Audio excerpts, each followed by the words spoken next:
Assalamualaikum warahmatullahi wabarakatuh. Perkenalkan, nama saya Gilang Wahyu Ramadan dengan NIM 225080110111040 dari Prodi Manajemen Sumber Daya Perairan, Fakultas Perikanan dan Ilmu Kelautan. Di sini saya akan menjelaskan mengenai artikel ilmiah yang telah saya buat dengan judul Dampak Terumbu Karang Terhadap Biota Laut dan Manusia. Di sini terdapat 5 hal yang saya akan bahas. Yang pertama ada pendahuluan, yang kedua ada landasan teori, yang ketiga ada metode penelitian, yang keempat ada hasil dan pembahasan, yang kelima ada penutup, meliputi kesimpulan dan saran. Baik, untuk pokok bahasan yang pertama yaitu pendahuluan. Indonesia adalah negara kepulauan terbesar di dunia dengan garis pantai yang terpanjang nomor 2 setelah Kanada, yaitu 81.000 km. Luas wilayah teritorial Indonesia yang sebesar 7,1 juta km persegi didominasi oleh wilayah laut, yaitu kurang lebih 5,4 juta km persegi. Sebagai negara kepulauan terbesar dan secara geografis terletak di antara Samudra Pasifik dan Samudra Hindia, keanekaragaman hayati laut Indonesia tak terhitung jumlahnya. Terumbu karang di Indonesia sangat beraneka ragam dan memegang peranan penting dalam menjaga keseimbangan lingkungan. Selain itu, terumbu karang memiliki nilai dan arti penting ditinjau dari sisi sosial, ekonomi, dan budaya, karena hampir sepertiga penduduk Indonesia bermukim di wilayah pesisir dan menggantungkan hidupnya pada perikanan laut dangkal, termasuk perikanan ekosistem terumbu karang.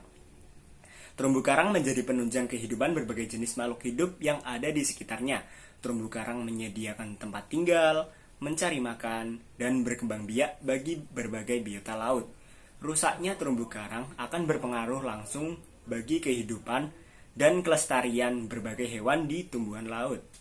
Terumbu karang menjadi tempat hidup dan berkembang biak berbagai biota laut. Tidak sedikit di antara biota tersebut yang kemudian dimanfaatkan sebagai sumber makanan oleh manusia. Selain itu, keberadaan terumbu karang juga menunjang perekonomian masyarakat sekitar. Lalu untuk pokok bahasan yang kedua, yaitu tujuan.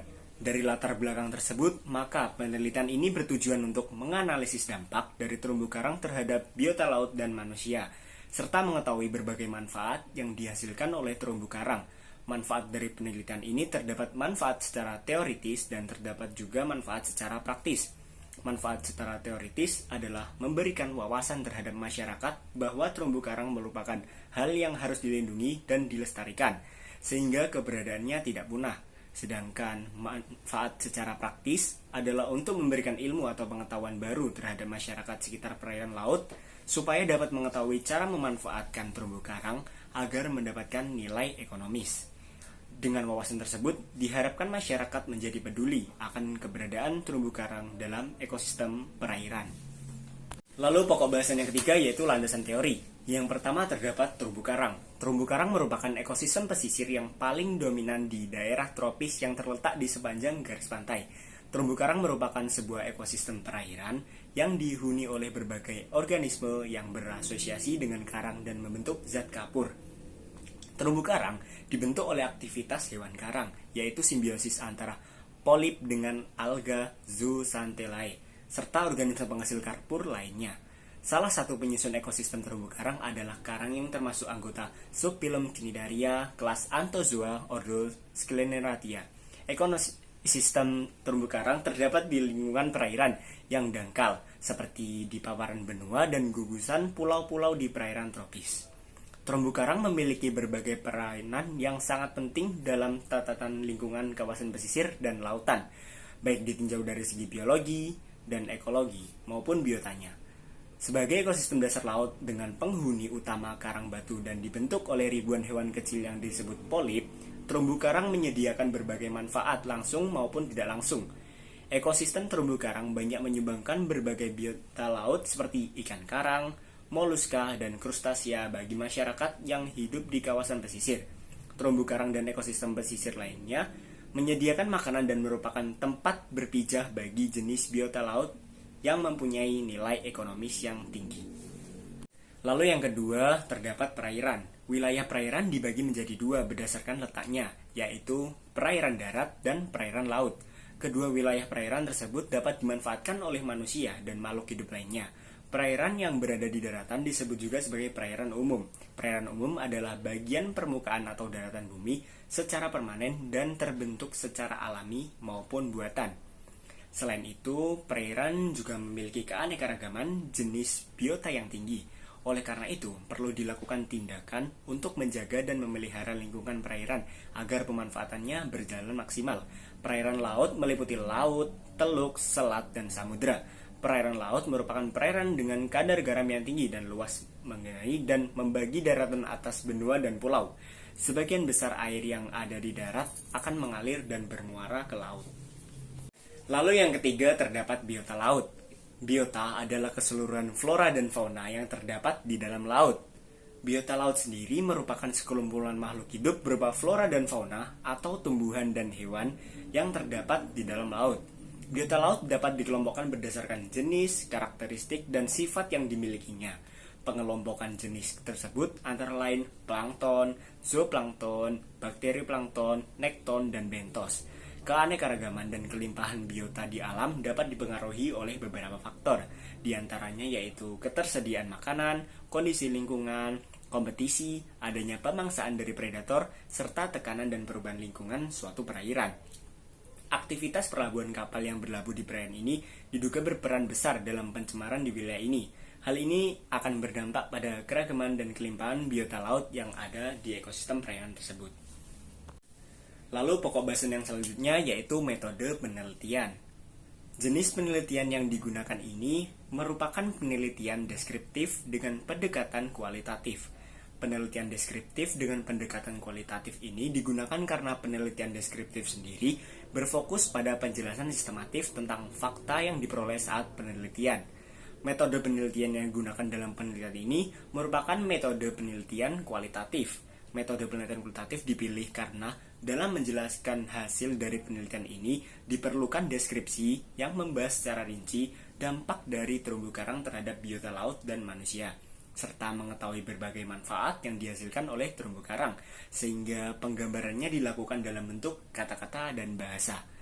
Metode pengumpulan data yang dilakukan yaitu melalui pendekatan penelitian studi kepustakaan. Studi pustaka atau kepustakaan dapat diartikan sebagai serangkaian kegiatan yang berkenaan dengan metode pengumpulan dan pustaka, membaca dan mencatat serta mengolah bahan penelitian, atau bisa juga berarti teknik pengumpulan data dengan melakukan penelaahan terhadap buku, literatur, catatan, serta berbagai laporan yang berkaitan dengan masalah yang ingin dipecahkan.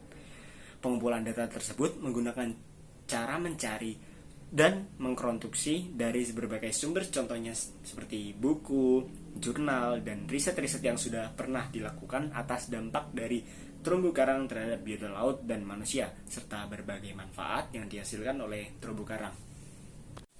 Lalu untuk pokok bahasan yang selanjutnya yaitu hasil dan pembahasan, meliputi dampak dan peranan penting terumbu karang serta manfaat yang dihasilkan oleh terumbu karang. Terumbu karang merupakan ekosistem dinamis dengan kekayaan biodiversitasnya serta produktivitas tinggi. Karena itu, terumbu karang mempunyai peran dan signifikan. Secara ekologis, terumbu karang merupakan tempat organisme, hewan maupun tumbuhan mencari makan dan berlindung. Secara fisik menjadi pelindung pantai dan kehidupan ekosistem perairan dangkal dari abrasi laut. Fungsi ekologis lainnya yaitu mencegah rusaknya ekosistem pantai lain seperti padang lamun dan mangrove. Secara garis besar, terumbu karang sehat berdampak positif bagi ketiga faktor tersebut, yaitu makanan, reproduksi, dan naungan. Dan pengaruhnya ialah terjadinya peningkatan kelimpahan dan keragaman ikan.